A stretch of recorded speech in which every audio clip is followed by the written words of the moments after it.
Hello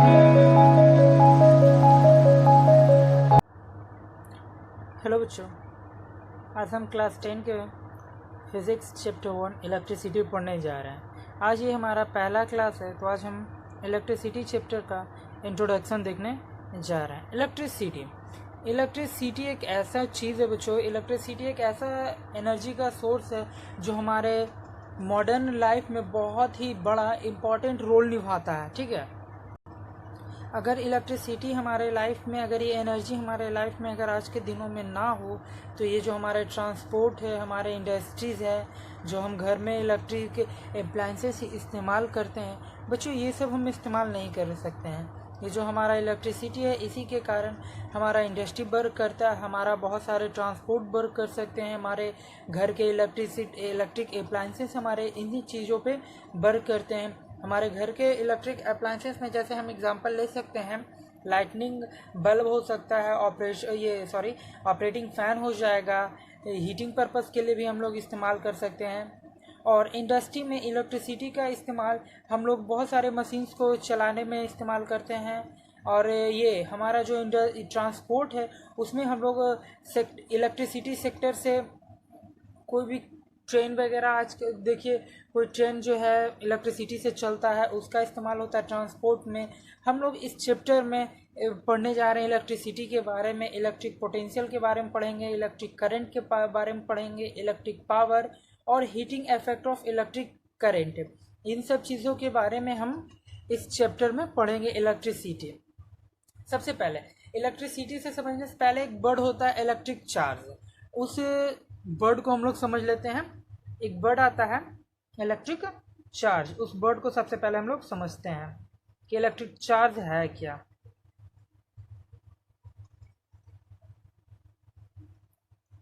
इस term electric charge को समझने के लिए हम एक एग्जांपल लेते हैं, जो कि अक्सर बच्चे करते रहते हैं अपने घरों में। हम लोग को एक प्लास्टिक कॉम्ब लेना है, उसको क्या करना है, छोटे छोटे पेपर के टुकड़े के पास रखना है। जैसे ही हम उस प्लास्टिक कॉम्ब को या फिर हम एक पेन को रखेंगे, तो वो उस छोटे छोटे पेपर्स के टुकड़े के पास अगर हम उसे रखेंगे तो उसे अट्रैक्ट नहीं करता है।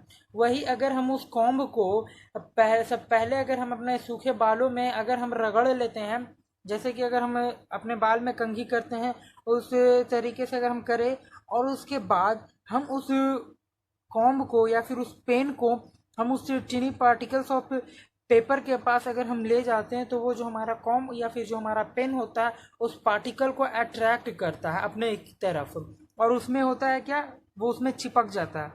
तो लोग कहते हैं, जिन्हें पता नहीं होता वो कहते हैं मैजिक है, लेकिन ऐसा कुछ होता नहीं है, वो इलेक्ट्रिक चार्ज की वजह से होता है। इस प्रोसेस में होता क्या है कि जैसे ही हम अपने कॉम्ब को अपने ड्राई हेयर में रगड़ते हैं, तो वो इलेक्ट्रिकली चार्ज हो जाता है, और जो इलेक्ट्रिकली चार्ज होता है वो इलेक्ट्रिक फोर्स अप्लाई करता है उस टिनी पार्टिकल पे, जिससे वो कि हम पेपर रहता है वो कॉम्ब की तरफ, वो पेन की तरफ अट्रैक्ट हो जाता है। तो ये वर्ड टर्म था इलेक्ट्रिक चार्ज। आई होप कि आप लोगों को ये टर्म इलेक्ट्रिक चार्ज समझ में आ गया होगा।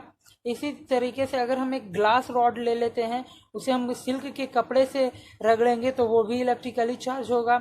या फिर अगर हम एबनॉइड रॉड लेते हैं और उसे उलेन क्लॉथ के साथ रगड़ेंगे, रब करेंगे, तो उसमें भी अट्रैक्टिंग पावर आ जाता है, वो भी अट्रैक्ट करने लगता है। अब देखते हैं कि इलेक्ट्रिक चार्ज के टाइप क्या होते हैं। Types of electric charge.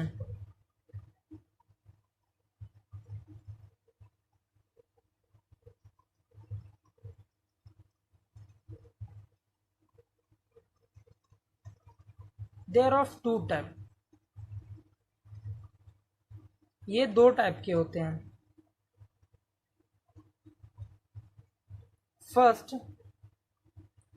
Positive charge.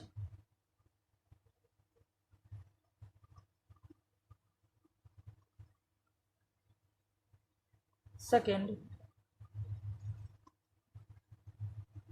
Negative charge.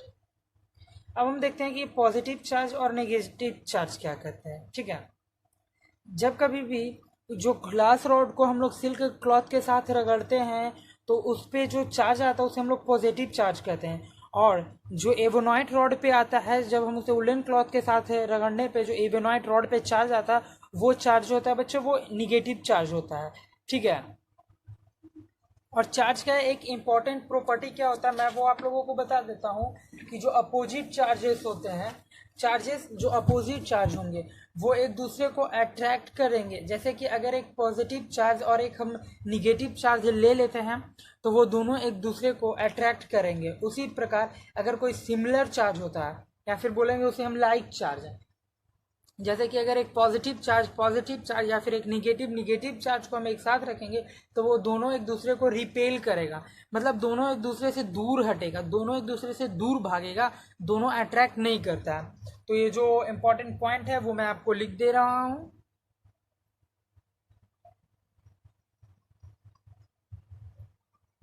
तो ये दोनों पॉइंट हुआ बच्चों, अपोजिट चार्ज और सिमिलर चार्ज। अपोजिट चार्ज को हम लोग लाइक चार्ज भी कहेंगे, जो कि अट्रैक्ट करता है एक दूसरे को, और सिमिलर चार्ज को हम लोग लाइक चार्ज बोलते हैं, जो कि एक तरह के चार्ज होंगे, जैसे पॉजिटिव पॉजिटिव और निगेटिव निगेटिव। तो ये दोनों चार्जेस एक दूसरे को रिपेल करते हैं। ठीक है। अब इलेक्ट्रिक चार्ज का ऐसा यूनिट क्या होता है, तो ऐसा यूनिट इलेक्ट्रिक चार्ज का कूलम्ब होता है। ठीक है। ऐसा unit of electric charge is coulomb, जिसको हम लोग लिखते हैं COULOMB। ये हमारा रिटर्न फॉर्म हो गया, जिसको हम लोग डिनोट करते हैं कैपिटल लेटर C से। ठीक है। इसे हम लोग लेटर C से, अल्फ़ाबेटिकल लेटर C से हम लोग इसे डिनोट करते हैं। और 1 कूलम्ब, अगर 1 कूलम्ब इलेक्ट्रिक चार्ज, अगर 1 कूलम्ब का क्वांटिटी देखे, इलेक्ट्रिक चार्ज देखे, तो वो होता है 9 गुने 10 के पावर 9 न्यूटन होता है। 1 coulomb equal to 1 coulomb is equal to 9 into 10 to the power 9 newton. Okay. ये तो हो गया हमारा ऐसा यूनिट ऑफ इलेक्ट्रिक चार्ज, जो कि हमारा कूलम्ब, जिसको हम लोग कैपिटल लेटर C से डिनोट करते हैं। और 1 कूलम्ब इक्वल टू होता है 9 into 10 to the power 9 newton बच्चों। ठीक है। अब हम लोग देखते हैं कि जो भी हमारे पास मैटर होते, जो भी हमारे आसपास जो भी मैटर्स होते हैं, वो सब पॉजिटिवली, ये हमारा प्रोटॉन और न्यूट्रॉन होते हैं। तो जो पॉजिटिवली चार्ज पार्टिकल होते हैं बच्चे, वो लोग प्रोटॉन होते हैं, और जो निगेटिवली चार्ज पार्टिकल होते हैं किसी भी मैटर के अंदर, वो हमारा इलेक्ट्रॉन होता है। ठीक है। पॉजिटिवली चार्ज पार्टिकल को हम लोग प्रोटॉन और निगेटिवली चार्ज पार्टिकल को हम लोग इलेक्ट्रॉन कहते हैं। और जो हमारा एक प्रोटॉन, अगर एक प्रोटॉन है उसके पास कोई भी एनर्जी पोसेस करता है 1.6 into 10 to the power -19 coulomb positive charge एक प्रोटॉन हमारा पोसेस करता है। और वहीं हमारा एक इलेक्ट्रॉन एक निगेटिव चार्ज पोसेस करता है 1.6 इंटू 10 टू द पावर -19। ये हमारा निगेटिव चार्ज पोसेस करता है हमारा इलेक्ट्रॉन। तो ये था बच्चों, हम लोगों ने इंट्रोडक्शन ऑफ इलेक्ट्रिसिटी देखा। अब कुछ और टर्म हम लोग जान लेते हैं, जैसे कि कंडक्टर और इंसुलेटर क्या कहते हैं, किस टर्म को कंडक्टर और किस टर्म को इंसुलेटर हम लोग कहते हैं।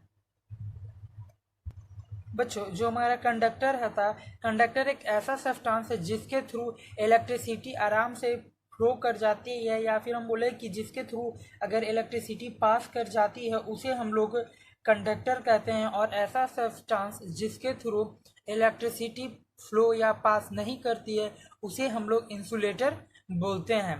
तो बच्चों, ये तो था डिफरेंस का हमारा हो गया कंडक्टर और इंसुलेटर का, कि कंडक्टर किसे कहेंगे और इंसुलेटर किसे कहेंगे। ठीक है। तो पहले अब हम कंडक्टर का कुछ एग्जांपल ले लेते हैं। कंडक्टर, जैसे कि हम एक डेली लाइफ में अगर आप पेंसिल इस्तेमाल करते हो, तो पेंसिल का जो ग्रेफाइट होता है, जो हम लोग पेंसिल में हमारा ग्रेफाइट रहता है बच्चे, वो जो ग्रेफाइट है वो कार्बन का बना होता है, और वो गुड कंडक्टर ऑफ इलेक्ट्रिसिटी होता है। जो हमारा खुद की बॉडी होती है, हमारी ह्यूमन बॉडी होती है, वो भी एक कंडक्टर है। जैसे कि अगर हम मेटल की बात करें तो सिल्वर, कॉपर, एल्युमिनियम, ये सारे कंडक्टर आ जाते हैं। कुछ एलॉय में भी अगर हम बात करें तो जैसे निक्रोम, मैग्नीशियम, कॉन्स्टेंटम, ये सब जो है हम लोग हीटिंग एलिमेंट के बनाने का इस्तेमाल करते हैं, वो सब हमारे कंडक्टर आते हैं। ठीक है बच्चों, तो मैं आपको लिख कर दे देता हूँ कंडक्टर। ये हो गया हमारा बच्चों कंडक्टर। ऐसा सब्सटेंस जिसके थ्रू इलेक्ट्रिसिटी फ्लो कर जाती है उसे हम लोग कंडक्टर कहते हैं। जैसे कि अगर हम मेटल का एग्जांपल लें तो सिल्वर हो गया, कॉपर हो गया, अल्मुनियम हो गया, या फिर अगर हम कार्बन की बात करें तो कार्बन ग्रेफाइट के फॉर्म में भी कंडक्टर होता है। हमारी बॉडी, ह्यूमन की जो बॉडी होती है वो भी कंडक्टर ही होती है बच्चों। अब हम लोग देख लेते हैं कि इंसुलेटर। ठीक है, ये हो गया हमारा इंसुलेटर। दो the substance through which electricity can not flow is called insulator. इसका एग्जांपल हमने लिया ग्लास, एबोनोइट, रबर, प्लास्टिक, पेपर। ये सारे बच्चे ऐसे एग्जांपल हमने लिया जो ये ऐसा सब्सटेंस है जिसके थ्रू इलेक्ट्रिसिटी पास नहीं कर सकती है, और जो ऐसा सब्सटेंस जिसके थ्रू इलेक्ट्रिसिटी पास नहीं करती है उसे हम लोग इंसुलेटर बोलते हैं। ठीक है बच्चों, तो यहाँ तक तो हो गया। अब हम लोग देखते हैं कि इलेक्ट्रिसिटी। बच्चों इलेक्ट्रिसिटी को भी दो पार्टों में बांट दिया गया है।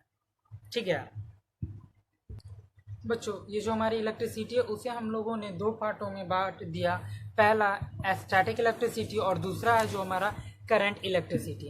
तो भाई स्टैटिक इलेक्ट्रिसिटी में होता क्या है? स्टैटिक इलेक्ट्रिसिटी उसमें होता है जो उसका जो चार्ज होता है वो हमेशा रेस्ट में होता है, स्टेशनरी होता है, वो कभी भी मूव नहीं करते हैं।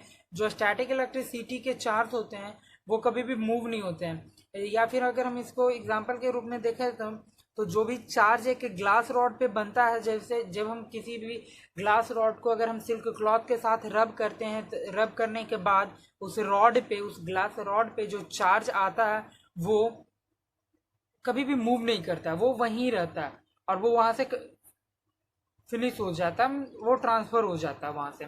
तो उस टाइप के जो हमारा रेस्ट में चार्ज होते हैं उसे हम लोग स्टैटिक इलेक्ट्रिसिटी कहते हैं। ठीक है, the electric charge remain at rest. The charge remain at rest. Okay, तो ये जो हमारा स्टैटिक इलेक्ट्रिसिटी हुआ तो उसमें हुआ क्या कि जो भाई वहाँ जो हमारा चार्ज है वो हमेशा रेस्ट में होता है, और लेकिन जो हमारा करंट इलेक्ट्रिसिटी